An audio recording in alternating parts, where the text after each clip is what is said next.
Hi, everyone. Welcome to another installment of GOCC. Today, we're so happy to have Sergio Fernandez de Soto Gonzalez with us. Yeah, Guerrero. I'm so sorry. Nah, don't worry. We'll edit it out. Before we get started, I just want to remind us of the community statement. Um, in short, is that we are all learning. Everyone has something to contribute, and no one has all the answers. With that, take it away, Sergio.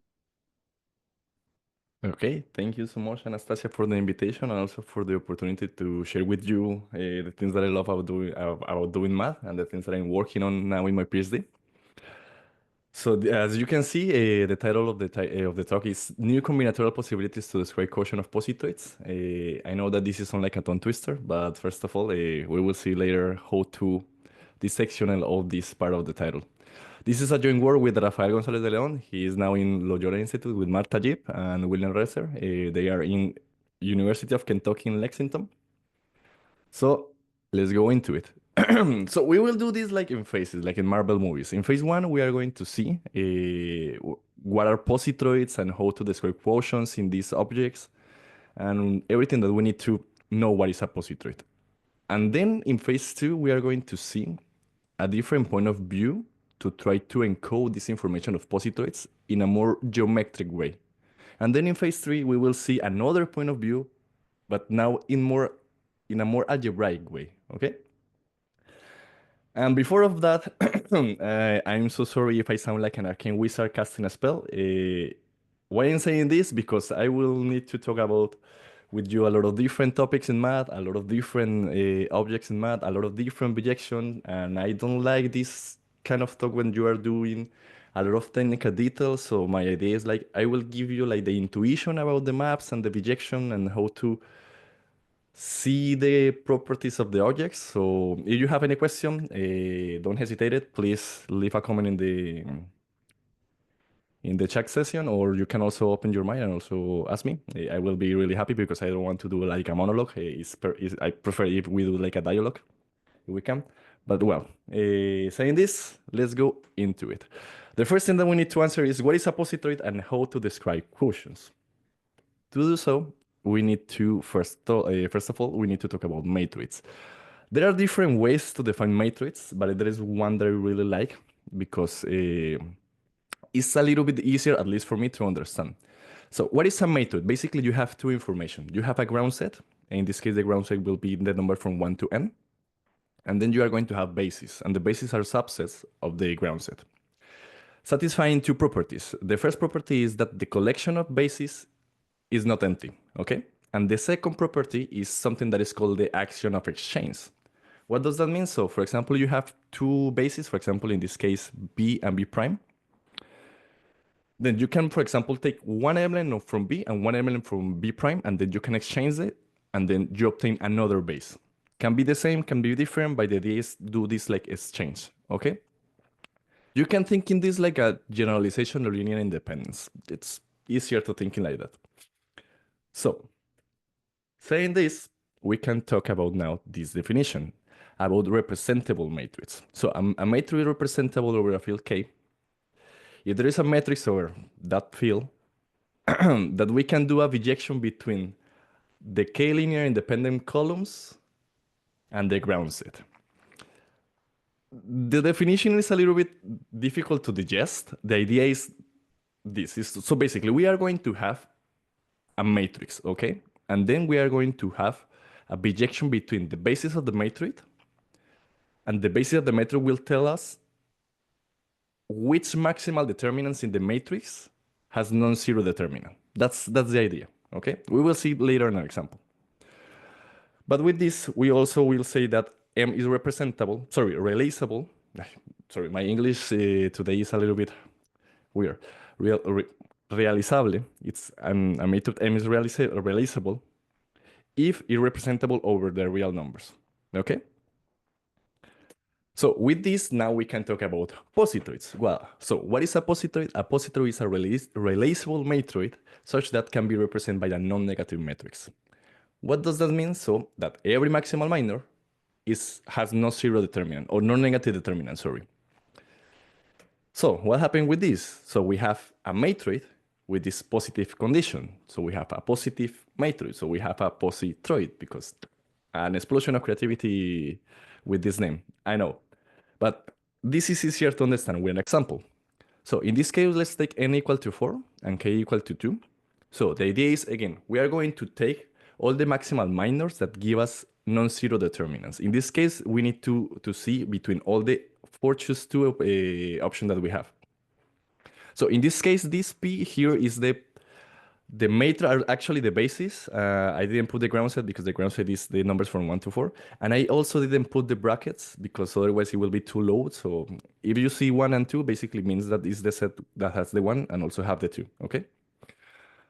So let's see all the maximal minors. So for example, we can take the column 1 and the column 2, and if you compute the determinant in this maximal minor here, you obtain a non-zero determinant. So that means that this is a base, okay?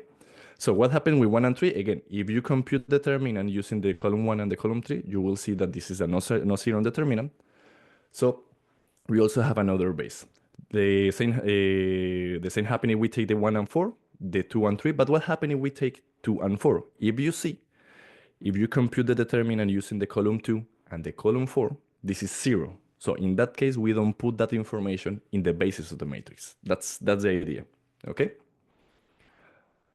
So with this, now we can talk about quotients. So to talk about quotients, we need to talk about dependent sets. What is a dependent set? It's something that is not independent. And what is something that is dependent? Is when you have a sub, you can also think again in the columns of the matrices, okay? So the idea is we're going to have an independent set if we have a collection of linear independent columns. That's it, okay? Otherwise, we are going to say that it's dependent. And with this, we can define what is a circuit. A circuit is a minimal dependent set. What does that mean? So, for example, if you have a dependent set and you take any element of that dependent set and you obtain an independent one, then you obtain a circuit. Okay, that's the idea. And now we can define quotients. So we say that given two matrices with the same ground set, M1 is quotient of M2 if every circuit of M2 is the union of circuits of M1. Again, this definition is a little bit weird. Let's see an example. So the idea is, for example, take M1 and M2. Again, this is only the basis, and I didn't put the brackets. But again, this is the base that contains the base 1, the base 2, the base 3. So in this case, the circuits from M1 is this collection here. 1, 2, 1, 3, and 2, 3. So if you see here, for example, 1, 2, this satisfies the definition. For example, if you take any element, for example, if you take the 2, then you obtain only the 1, and the 1 is containing a base. The same happens, for example, if you see 2 and 3. If you take, for example, the 2, take it out, then you obtain the 3. So the 3 is containing in a base.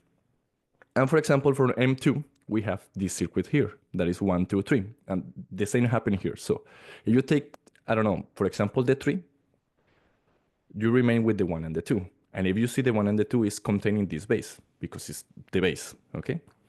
But more than that, in this case, M1 is quotient of M2 because you can construct the circuits of M2 as unions of circuits of M1. As you can see here, we can take, for example, 1 and 2, and if we do the union, we obtain the circuit of M2. That's the idea of the quotients.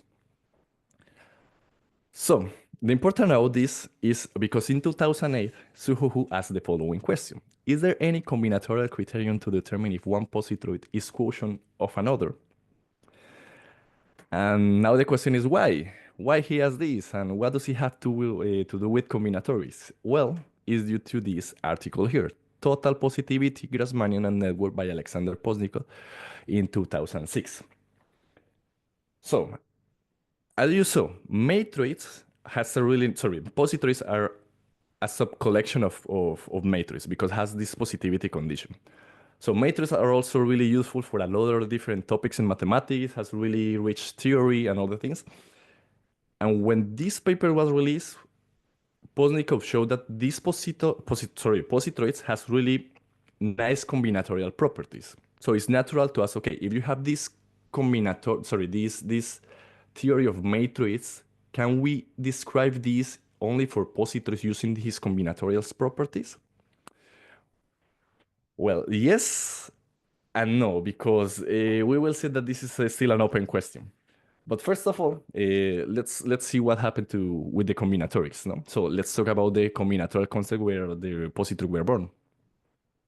So to talk about that combinatorial context, we need to talk about the Grassmannian. So in this case, the Grassmannian NK is the collection of all the subspaces of dimension n in Rn. Sorry, of dimension k in Rn. Okay. So you can think in the subspaces like a matrix. Why? Because, for example, you can take the basis of the subspace and then you can put it as a row in a matrix. So you can represent the spaces using a matrix. So using this idea of matroid and also the realizability, this allows us to separate the Grassmannian like in floors. This is actually more precisely talking, most precisely is we are doing a stratification. Okay, you can think in this like a modularity. So the idea is we are going to split the things using matrix in this way. So we are going to put that MA is the matrix associated to that space. And the idea is we are going to separate it, fixing a matrix, okay? And when we fix a matrix, we are going to put in one collection all the different subspaces that give us the same matrix. Using this idea of the realizability and all the things, using the matrices to obtain, blah, blah, blah, blah, blah. So that's the idea, okay? But this is for matrix in general. So what happened with positors? With positors, we need to talk about the non-negative Grassmannian. So again, we have this realizability in positoids. The idea is we are going to take all the subspaces that give us matrices with non-zero determinants. Sorry, with non-negative determinants. So if we only care about these subspaces, we are going to have a subspace of the Grassmannian called the non-negative Grassmannian, which is this one here. So basically, sorry, I forgot to put that this is the matrix associated to the subspace that belongs to the Grassmannian. But okay, we have the subspace, we have the matrix associated to the subspace, and we have this condition that all the determinants of the maximal minors are non-negative. So in that case, we don't have only a matroidal stratification because we also have a positroid. So we have a positroidal stratification. But you know that, for example, we are working with matrices and subspaces and these kind of things. We can play, in quotes, with the columns, with the bases, because, for example, if you have two different subspaces that belong to the same strata, you can do a change of bases, or you can do, for example, take two rows and transpose it, or, for example, columns and also transpose it, and you still stay in the same strata. But this is because we are working with matrices. But with positors, we need to be more careful. Why? Because we have this positivity condition. As you know, for example, you have a determinant, I don't know, of a matrix that give us the determinant equal to x, and we have two columns, and we exchange these two columns. Now the determinant is minus x. So we need to be more careful in this case. So the idea is we can encode the information of positors in a nice way to don't care about this positive condition in a cyclic way. So what's the idea? So the idea is, again, we have the subspace and then we have the matrix associated to the subspace. And we are going to encode the information in this way. So imagine that we start to picking columns from left to right, okay? So imagine that we are going to have the first column is the column 2, and then we need to go to the right for search the next column that is available that give us an independent set of columns, linear independent set of columns. So we take it out. So we have now two columns. Then we go to the right. Then we pick another third column that give us again a linear independence columns until we, for example, go to the last one. And the last one, imagine that it was the k-1 picking that we choose. So we cannot go further because there are no more columns. So the idea is, okay, we cannot go further. So we can go again to the beginning of the matrix and then go to search from left to right. So this is the idea of the cyclic way, okay? But this is not the real projection. This is only the intuition about the things, because we can also encode this information in another object that is called the Grassmann necklace of type NK. So the idea here is we are going to have, for the moment, imagine that this is like a chain, okay? So this chain has n pieces, and all the pieces have the same length. In this case, the length is equal to k, because this is also related with the columns that we are picking. So the idea with this chain is we are going to build the next piece using the previous one in this way. So for example, if we want to buy to build, sorry, the pieces ji plus 1, we will use ji, and then we are going to take it out something from there, and then we are going to put another one, another element, okay? But for example, there will be cases that we cannot do anything. In that case, we are going to say that those pieces are the same, okay? And because this is called a necklace, that's why I say in quotes chain. So imagine that we are in the last piece, okay? So we want to build the next one. In this case, we are actually building the first one. So because this condition, we have that the last piece and the first piece is like connected. So we have like this necklace. So again, if we are going to build the next piece, for example, the n plus 1, actually we are building the first piece of the chain, okay? But again, this is a little bit difficult if we don't have an example. So let's see an example. In this case, this is the necklace. In this case, we have 1, 2, 3, 4, 5, 6, 7. So this is 7. This is a type 7, 3. Okay. So again, I didn't put the brackets because it will be too low.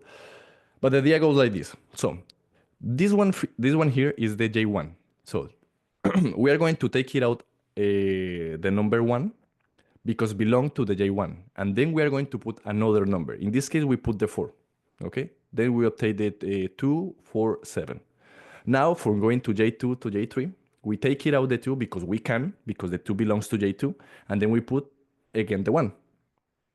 Now, from G3 to J4, this weird thing happens because if you see the 3 doesn't belong to the J3, so we cannot do anything in real because we cannot take it out something that doesn't belong there. So it's like doing nothing, like having a fixed point. So again, we move to the J4 because we stay like the same. So from J4 to J5, if you see the 4 belongs to J4, so we can take it out and then we put, in that case, the 5. From J5 to J6, we take it out the 5 and then we put the 6. From J6 to J7, we take it out the 6 and put the 2. But see, for example, here, if we want to build the next one from J7, we are actually building the first one. So in this case, 7 belongs to J7. So we can take it out. But if you see, we put it together again. This is, again, we can take it out any element and then we can put, for in this case, the same element. We can encode this information also in this way, like saying, okay, the 1 goes to the 4, the 2 goes to the 1, the 3 stays like that because it's a fixed point, the 4 goes to the 5 goes to the 6 goes to the 2, and the 7 goes to the 7, another fixed point. And as you can intuit, this is actually a permutation. But in this permutation, we have 2 different fixed points. Sorry, Why? may I ask Because you something? yeah, yeah. So you took out the 4 and you put in the 5. Why didn't you put in the 2? I'm not sure I understood what you are putting in, sorry. Just because this is the example, because the only thing that you need to satisfy is this condition here. This one here, Okay, that so you when can you are building, put you can everything. do I thought you put the exactly. earliest. Okay. No. Because for example, you can see here that from J1 to J2, we take it out the 1 and put the 4, and then take it out the 2 and then Yeah, the 1. right. Yeah, okay. Thank you. Yeah. No, thanks to you for the question. So we have a permutation. So the idea here is, okay, we have 2 different kind of fixed points. Why? Because one fixed point came from doing nothing because we couldn't take it out the 3. So basically we need to stay like that. And in the other case, we have like we take it out the 7 and we put it back again. So to see the difference between these 2 fixed points, we will put, for example, an underline to say, okay, this fixed point came from this idea of couldn't do anything. And if we put an overline, this is the idea of, okay, we take it out and put it back again. So with this, actually, we are building something, or this is the idea of the bijection between the Grassmann necklaces and something that is called decorated permutations. What is a decorated permutation of n? So it's again a permutation of size n in this case. But now all the fixed point can have two decorations. Sorry, one decoration between two, either an underline or an overline. This is another example of a decorated permutation of size 12. In this case, the 4, the 7, and the 10 are fixed points. And in this case, I decorated overline, underline, and underline. And due to this, and all that I show you, the idea of the positroids is related with this realizability in the non-integral Riemannian, and the idea of encode the information is use the Grassmann necklaces, and you can also encode the information of Grassmann necklaces using the correct permutation. So actually, this is all bijections. So the idea is when you have a decorated permutation, you also have a positroid. But there are a ton of different bijections between another objects that exist in positroids. For example, in the total positive Grassmannian and networks paper by Alexander Porkino, there are I don't remember the exact number. I will say at least between 10 and 15 objects that index positroid. But I show you the Grassmann necklaces and the decorated permutation because when you try to see the information about quotient in positroids, you always, or at least all the papers that I saw, is always from this perspective, using the Grassmann necklaces and the correct permutations. Why? Probably because these two objects are the more combinatorial ones, because if you see the correct permutations are permutations with this decoration in the fixed points. And another answer can be just because. But yeah, the thing is, using this, no one yet have give a full description of the quotients using these objects. So that's why I want to present you two different perspectives. So the first one, as I told you, is a more geometrical one that is using something that is called the stylohedron. So what is an stylohedron? It's a simple polytope. What is a polytope? It's a polygon in more dimension. What does that mean that is simple? That all the vertices has n edges. But more than that, because it's also something that is called a generalized permutahedra. The important about this is that we can have an easy description of edges using canonical basis of Rn. That's the idea. But more than that, because it's also an estohedron. What does that mean? Is that we can describe the faces of the polytope with a nice nesting condition. But it's also a graph associahedra, so we can describe the faces using a graph. Actually, we use the stellar graph, and then you made the graph associahedron of the stellar graph, so you obtain a stellohedron because it's the graph associahedra of the stellar graph. So again, an explosion of creativity with the name. But something that is curious that is you can find in the literature connection between the stellohedron and positroids, but there is not one connection that is something direct, like a bijection or something like that, because you can count things in positroids that you can also count in the stellohedron, and also you can use the stellohedron to describe properties of the positroid. That's why I want to present you a nice recursivity here that you can see in the stellohedron, because you can build the stellohedron of dimension n using n copies of the stellohedron of dimension n minus 1. So the idea is go like this. So this is in quotes because this is not the stellohedron. This is like the idea that I have when I work with this is we are going to start with a vertex, okay? So and that vertex we are going to put 3 copies of the stellohedron of dimension 2. So we have the copy 1, the copy 2, and the copy 3. But again, these points here, these vertices here, are related with the stellohedrons of dimension 2. So we can also do this recursivity because we can describe it as 2 copies of the stellohedron of dimension 1. But in this case, this copy here is related with the second copy, and this copy here is related with the third copy. So basically, the copies that we are putting, they are not related with the copies that we have before. That's why in this one has the 1, and this is the 3 because it's not related with the 2, and this one the 1, and this is the 2.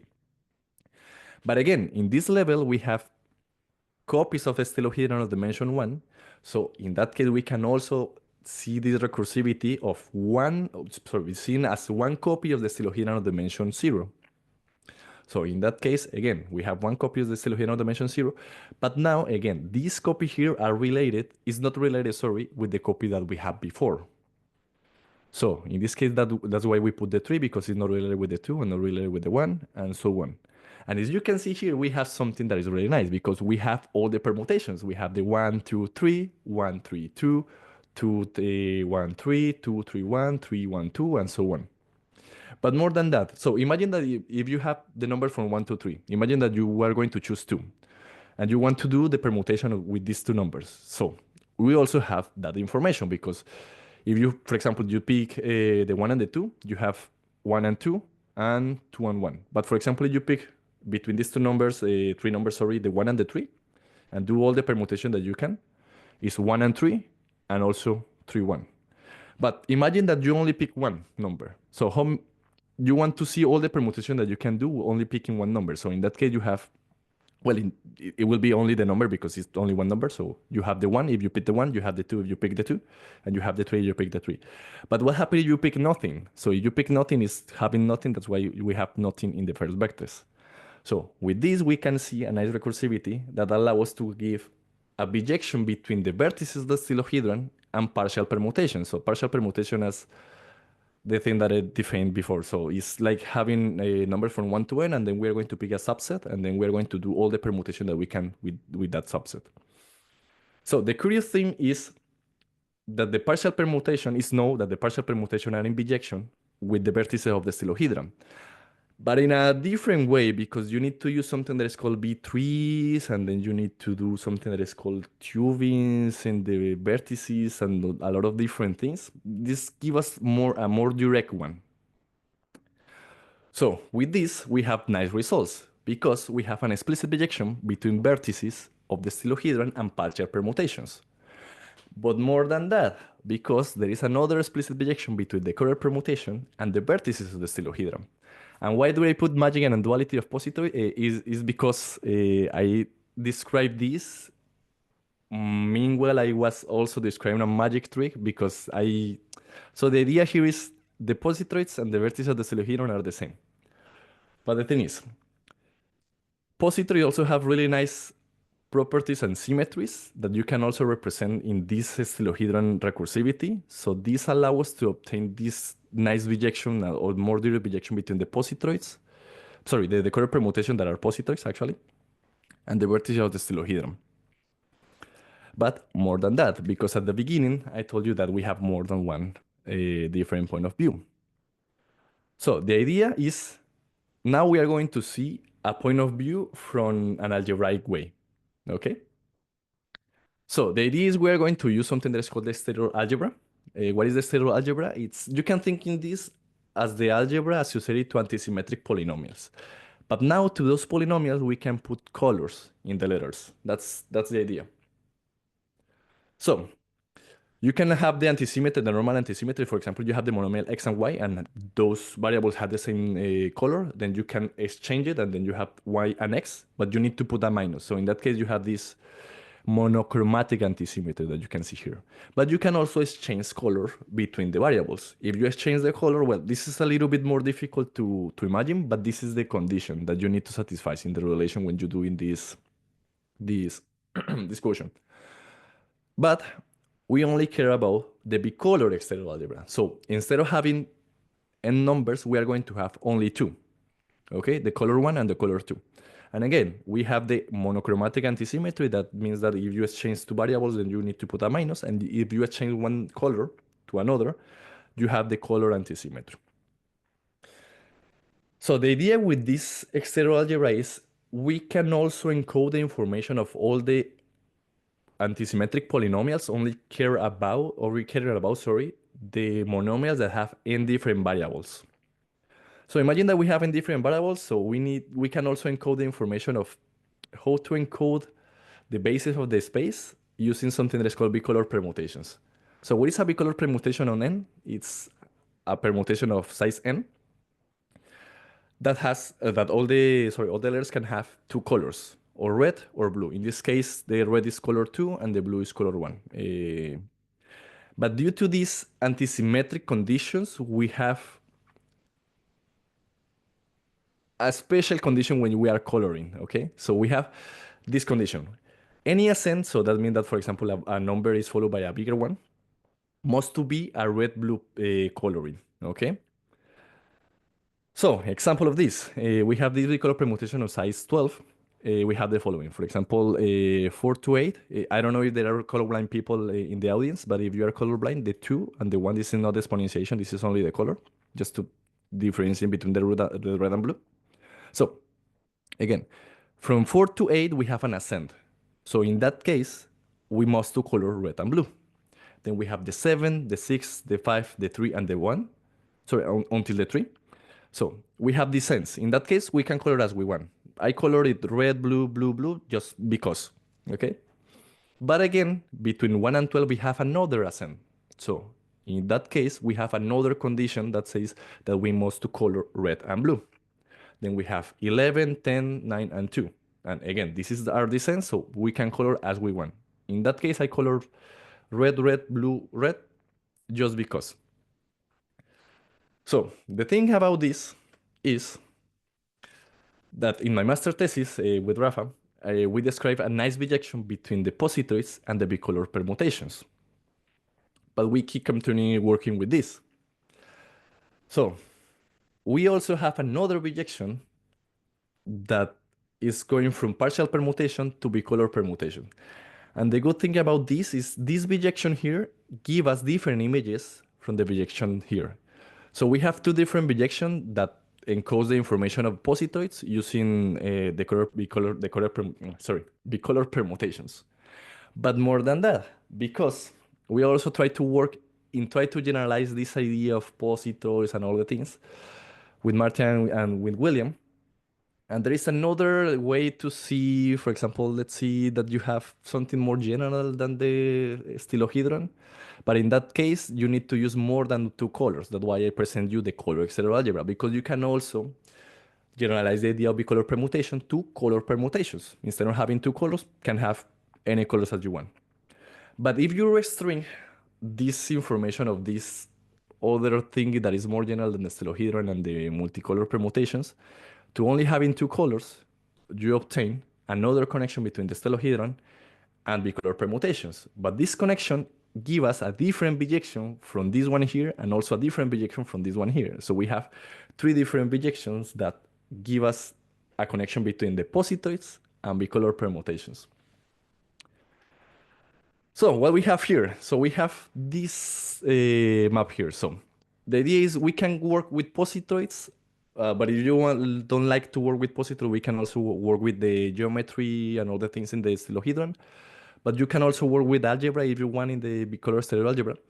But the curious thing about this is this diagram doesn't commute. What does that mean? So that is not the same, for example, if you go from positoids to bicolor exterior algebra using any of the bijections. You cannot go, for example, from the stylohedron and go to the bicolor algebra. Doesn't give the same images. And it happens the same, for example, if you want to go from positoid to the stylohedron. You cannot find another bijection, at least among all that we have, that give the same images if you go from positoid to bicolor algebra than to the stylohedron. So what happened now with the question about the description about the quotients of positoids? Can we give a full description of of quotient of positoids? Well, this is a work in progress, but we have some advances. Good things. We have more than 40 ways of bijection to see quotients. What is bad? We have more than 40 ways of bijection to see quotients. Yeah, and why I say 40? Actually, there are more. It's because all the bijection that we have in this moment has really nice multiplicity. Because, for example, imagine that the bijection from going to the bicolor permutation to the partial permutation is read the bicolor permutation from left to right. You can also read it from right to left. This is like the same idea of the bijection, but give different images. And it happens the same, for example, if you have the vertex of the stylohedron, because we use this graph associahedra thing and all the things. So it depends how you read the things. You have different bijections. But the good thing about these things is, okay, if we use the bicolor stereo perspective, we have powerful tools because the bicolor case is the smaller case among something that is more general. And also, if we go to the stylohedron, we have nice recursivity and geometry to look up. Because, again, this is something weird. What happened here is because the positroids seen from the algebra, so the bicolored algebra is related with antisymmetry. But if you see from the stylohedron, you have this nice recursivity, and this nice recursivity actually is because the nice symmetries that has in the stylohedron. So it's weird that you can encode the information of the positroids using two different things. Well, two different things, because one is antisymmetry and the other has the symmetry. So it's curious. But we have more tangible advances. So the first thing is we have a Sage math repository with more than 10 different objects and the rejections. Because, okay, in combinatorics, if you want to work with examples and you want a nice example, you need to do something that is big. But if you want to do a big example, it's too big to do it by hand. So we need to do it in a lazy way. And the lazy way is code. So we do the code for all the objects that I told you, more objects that I didn't told you, because we don't have time for that, and all the bijection and all the multiplicities and all the things. And another tangible result is because if you want, for example, there is another open question about, well, there is a lot of the open question about the quotient of posets, sorry, of positoids. One is related with posets. So what happens if we do the poset of quotients? So in that case, we are going to say that two positoids are, one is smaller than the other. We have that this positoid here is quotient of the other here. So one open question is, okay, if we do this poset is graded, and the answer is, well, the people in the community could say, okay, yeah, it looks like yes. But the curious thing is that the last record to say, okay, until which number we can say yes, was made in the last year I think that this paper, I forgot when was this paper. I will say September for saying a month. But yeah, this is from the last year. And in that paper, they look up until to n equals 6. And now we have a new record that is, this is yes, the answer is yes, it's true, up to n equals 15. But another thing that I really like, because I told you more of the some of the rejection that I had here is because I want to do magic. So the idea is I want to shuffle things or shuffle cards in weird ways. Because if you want to shuffle like normal cards, you only need to use a permutation of the symmetric group. But if you want to shuffle, for example, face up and face down and do all these things, you need to use something that is more general. So I use these rejections to describe, well, it's both things, because some of the rejection were because I was using the cards to do examples, and when I did examples and do the rejection, I see nice magic things happening here, and vice versa, nice magic happening here goes to the positroids. But yeah, so the idea is we have new tricks with magic using this rejection. So I don't know if we have enough time to present something about magic, but for the moment, for your time and attention, gracias. If you have any question, please shoot it.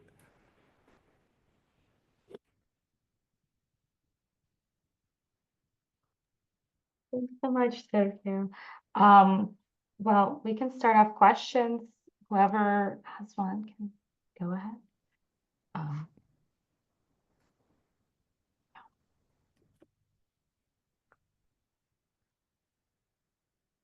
Something I didn't fully understand. This was like early on, but the way that matroids stratify the Grassmannians, could you go back to that slide?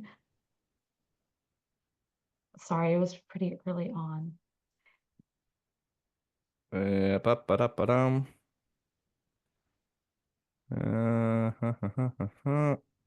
I know what is happening with, okay, here. Yes. Okay. So we FM is a vector in the Grassmannian so it's a subset in the, okay, wait. So FM is, okay, we fix a matroid, and then FM is a It's all the subspaces yeah. that give us the same matrix. That's the idea. Okay, nice. Okay. Yeah. So that's why I say that you can think it like in modularity. So it's like all the subspaces mod the matrix. Yeah. Yeah. Okay. Nice. Okay. Thank you. That was just yeah, I didn't really get it at the start. Yeah.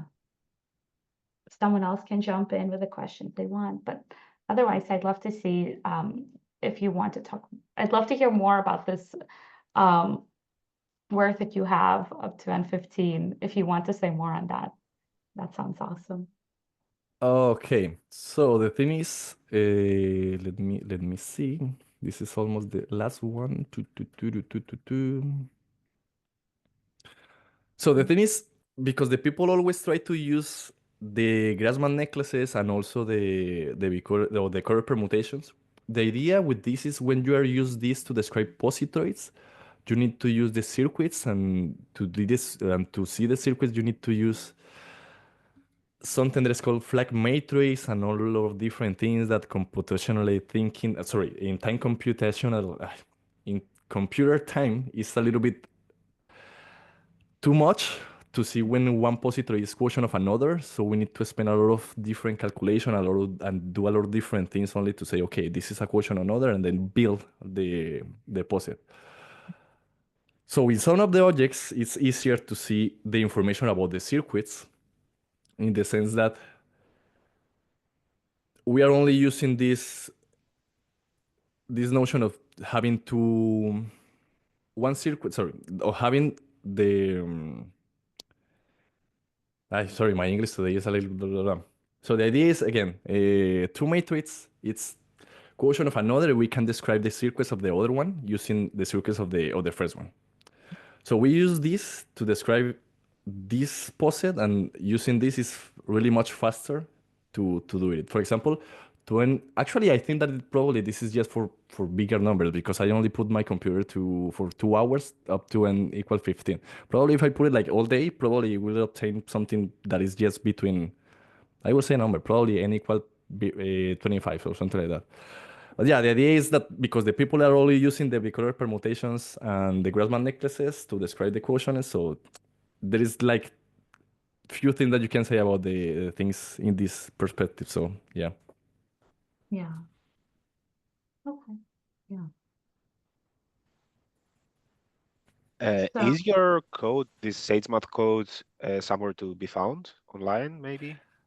In 2 months, yeah, in 2 months I will publish it, because this is also related with the, well, I'm saying 2 months because in 2 months I need to finish my PhD.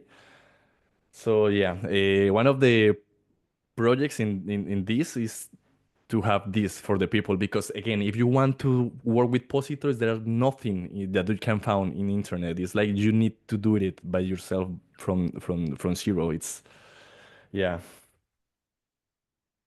Okay, if you remember and you want to, you can send us the link of the GitHub, I suppose, or the link of the code to put it on the under the video when you have it. Perfect.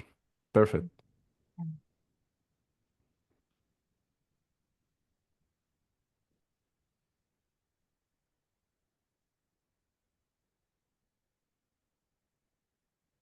hmm.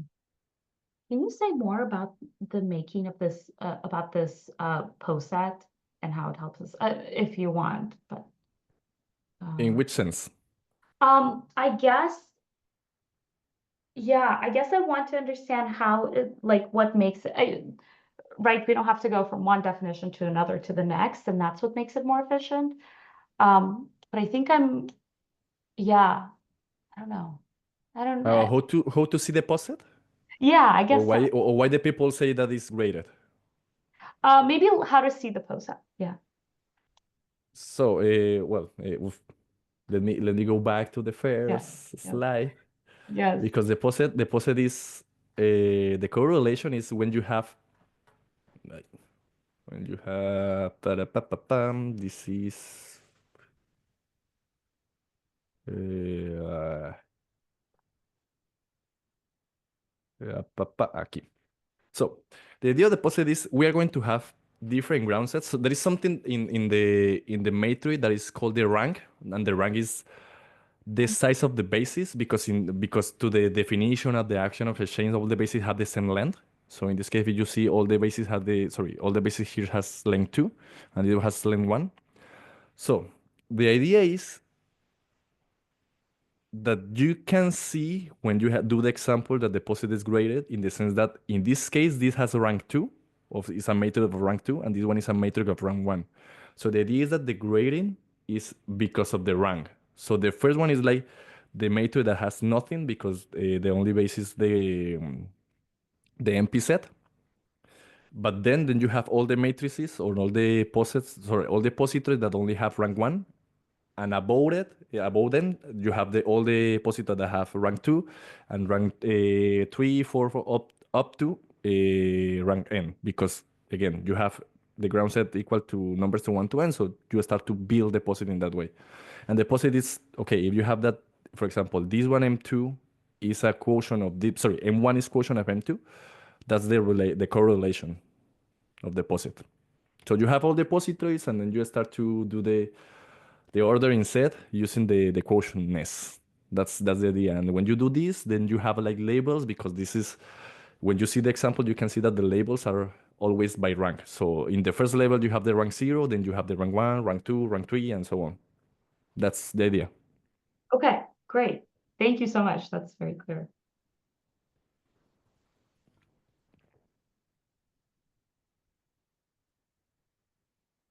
Do we have another question?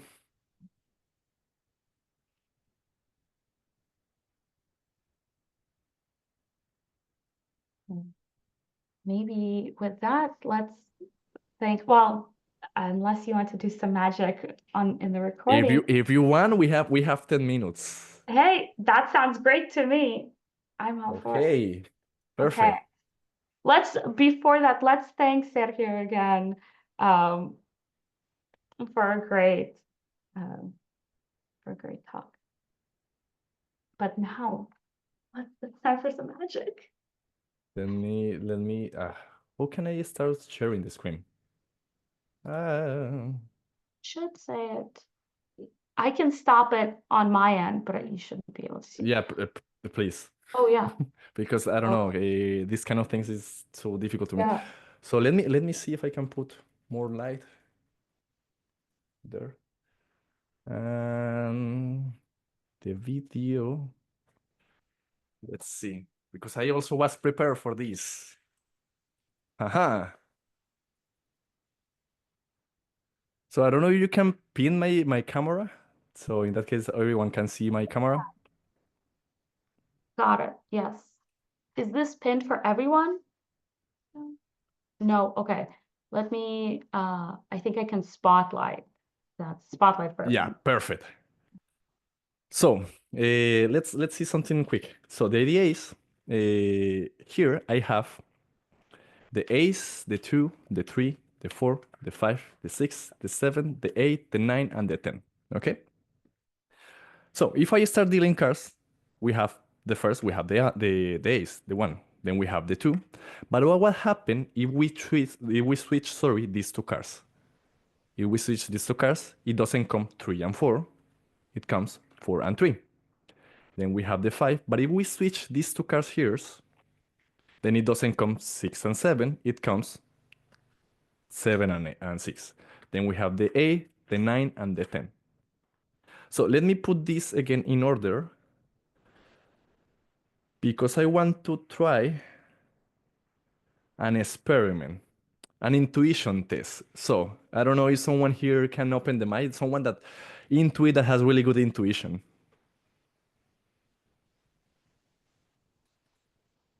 I can volunteer, but someone else should.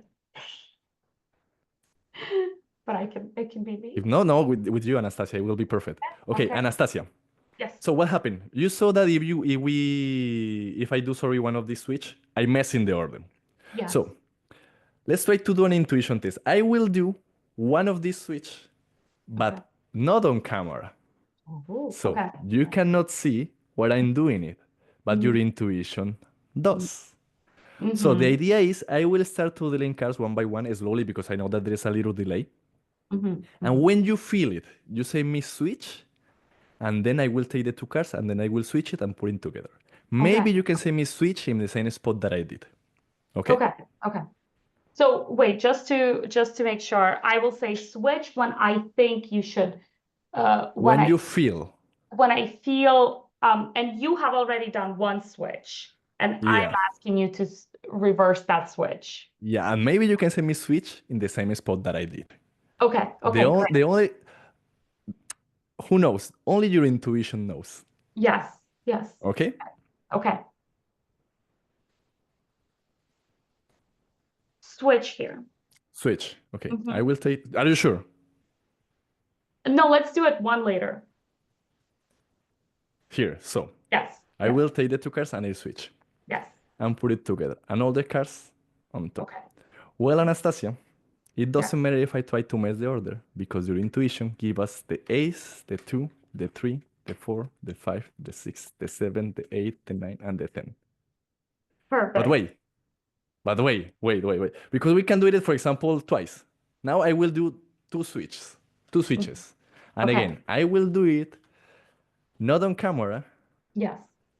because I don't want you to see the switches, but your Yeah. intuition does. Yes. Again, I will start to dealing one by one and you say me switch. And then when you say me switch, I switch the cards and put it together. Maybe you can say me switch in the same spot that I did. Yes. Okay. Okay? Yes. Switch here. Switch. Okay, I will take the two cards and switch. Yes. Do you want to do the other one or do you want to go more? Let's do one more and then switch here. Here, okay. I Yes. will switch the card and then put it together. Perfect. Well, Anastasia, I told you, it doesn't matter if I try to mess the order because your Ah. intuition always gives us the ace, the 2, I the knew it. 3, the 4, the 5, the 6, the 7, the 8, the 9, and the 10. But wait, because the first time we did once, the second we did twice. So Yeah. now I will not say how many Okay. will Okay. do because now your intuition will say you how many and where. No, let me. Okay. Yeah, here. No, Okay. wait. Okay. Okay, Mhm. perfect. Now. Okay. Okay. Okay. Okay. I'm gonna say So, that was 2. sorry? Okay. I'm predicting now it's gonna be 2. I want it to be 2 Jury switches. it's up to you. It's up to Yeah. your Yeah. intuition. Okay? Yeah. Yeah. I That's will what start to deal that's cards. Okay. Okay. Okay. Switch now. Now. Okay. Yes. Do you want to do the other one now or later? Later. Later. Here. Here. So I will switch the cards and put it together. Mhm. You decide to do it twice, Yes. but that's what your intuition tells you. Because, as I'm saying, it doesn't matter if I try to mess the order, your intuition always gets the ace, the 2, the 3, the 4, the 5, the 6, and all the cards in order. Wow. I knew it. I was less powerful. You have a really good intuition. Yeah. You can Yeah. go out and play the lotto. Maybe you can win Yeah. it. Perfect. So I Okay. know there is not enough time to explain the things, but the thing that you see here is basically two positoids. Haha, spoilers. Nice. Okay. Yeah.